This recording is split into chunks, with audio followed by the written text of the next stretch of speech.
Eh bien bonjour à tous, j'espère que vous allez bien. Premier thème sur l'univers du paranormal. J'ai fait des recherches internet pour expliquer du coup sur cette vidéo les termes techniques que je vais aborder et également les détails qui vont avec et les exemples, et je vais jumeler tout ça avec du coup mes propres mots, comme ça vous aurez un mix à la fois des deux choses-ci. Et du coup le paranormal c'est quoi? C'est un terme utilisé pour qualifier un ensemble de phénomènes supposés qui ne sont ni observables et ni explicables scientifiquement. Les phénomènes dits paranormaux, vous avez par exemple le magnétisme dit animal, ce sont des anciennes pratiques thérapeutiques, voilà, qui ont été utilisées au Moyen-Âge. La géobiologie, c'est l'influence de l'environnement sur le vivant, par exemple tout ce qui est ondes liées aux champs magnétiques et électroniques, tout ce qui est interférence. Après, vous avez la divination, c'est une pratique occulte visant à découvrir ce qui est l'inconnu, l'avenir, le caché, le passé, les trésors, les maladies invisibles, les secrets, les mystères. Ceux qui pratiquent ceci auraient accès à une connaissance paranormale de données normalement inconnues, telles que l'avenir avec la précognition ou le caché avec la cryptesthésie. Vous avez la cartomancie, c'est l'avenir en fait de lire dans les tasses de thé. Ça, sauf c'est un Harry Potter avec le professeur Trelawney bien sûr, mais maintenant en fait c'est peut-être une pratique qui n'est plus encore de nos jours, peut-être que si, mais plus rare que du coup lire l'avenir du coup dans des jeux de cartes, dans des cartes en fait, parce que on n'est pas dans Harry Potter non plus, mais on est dans le monde réel. Mais peut-être que cette pratique de lire dans les tasses de thé ça se fait, je ne sais pas, faudrait que je vois, je ne sais pas trop, mais en tout cas voilà, vous avez après la voyance, en fait c'est percevoir une information dans le temps et dans l'espace en dehors de l'usage des cinq sens. Vous avez tout ce qui est apparition de l'au-delà, fantômes, revenants, ectoplasme, poltergeist, guide spirituel, vision de l'après-vie, esprit, fantôme de Marie, etc., etc. Je vais vous expliquer à chaque fois en quoi ça consiste pour chacun des termes. Qu'est-ce qu'un fantôme? Un fantôme, en fait, c'est un esprit d'un être humain mort. Voilà, c'est tout simple, hein, il n'y a pas 36 000 explications à dire sur le sujet.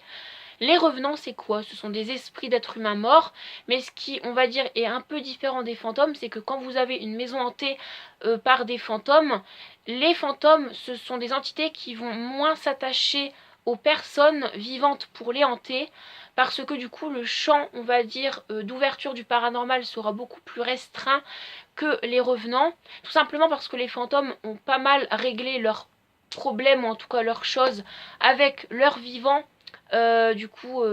avant leur mort. Et du coup les revenants en fait ils vont avoir plus de mal à partir, et du coup ils vont plus s'attacher aux gens qu'ils hantent, tout simplement parce que quand ils étaient encore vivants ils n'ont pas réglé tous les problèmes, ou en tout cas ils en ont réglé mais pas tous, beaucoup moins que les fantômes. Et du coup les phénomènes paranormaux, quand c'est liés à des revenants, ils seront beaucoup plus dangereux, beaucoup plus graves, beaucoup plus accrus que par des fantômes. J'ai essayé de bien résumer la situation, et là c'est pas lié à des recherches internet que j'ai fait, vous avez pu le constater que j'ai vraiment expliqué selon mes propres mots, et je pense que c'est la vérité d'ailleurs, tout ce que je viens de dire. Après vous avez les ectoplasmes, en fait ça se produit quand vous faites une séance de spiritisme au bord d'une table, du coup autour d'une table, ou en tout cas au bout d'une table, soit au bout d'une table, soit autour d'une table, ou soit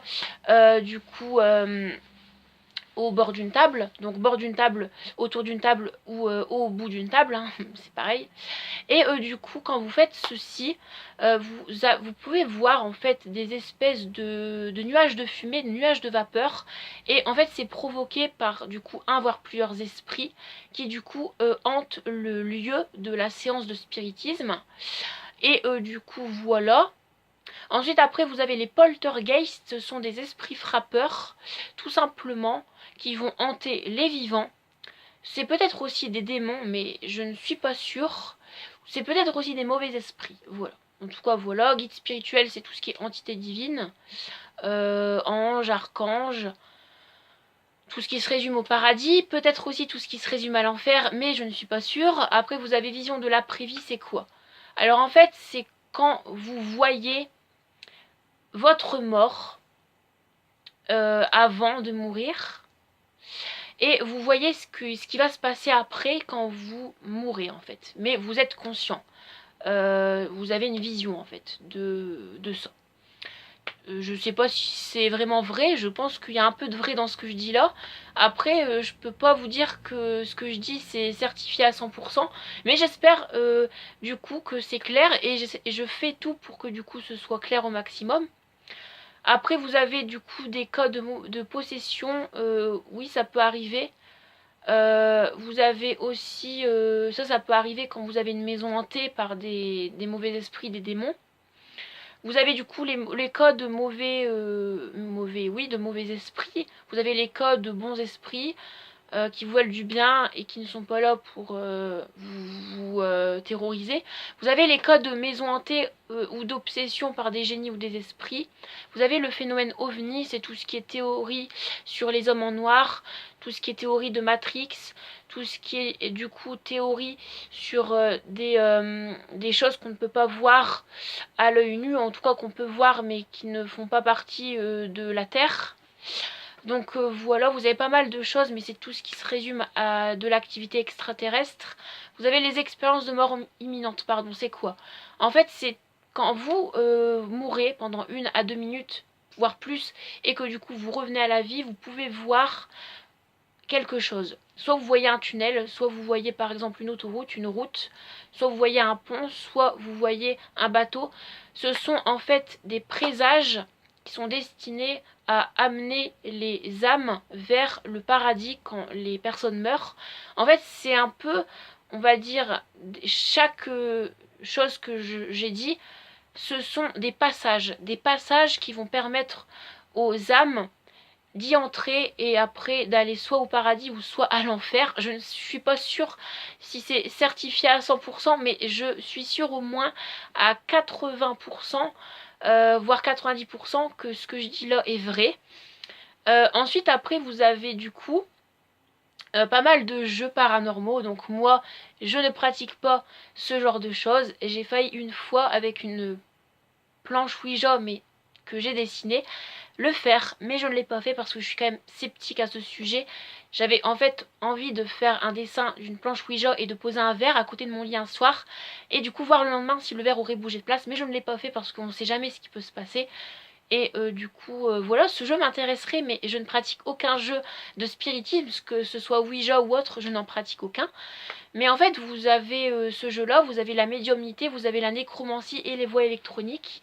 Bien sûr, du coup, vous allez peut-être pas trop comprendre l'origine de ces termes-là, mais je vous expliquerai dans le prochain thème sur cet univers paranormal l'origine de ces mots, ce en quoi ça consiste, avec des exemples, des détails, et du coup ce qui est conseillé à faire quand vous pratiquez l'un de ces jeux que je vous ai dit, pour les différents moyens de communication avec les défunts, ou sinon, sinon les choses à ne pas faire et qui est du coup déconseillé et qui sont déconseillés quand vous faites ce jeu de Ouija ou en tout cas les autres jeux qui vont avec.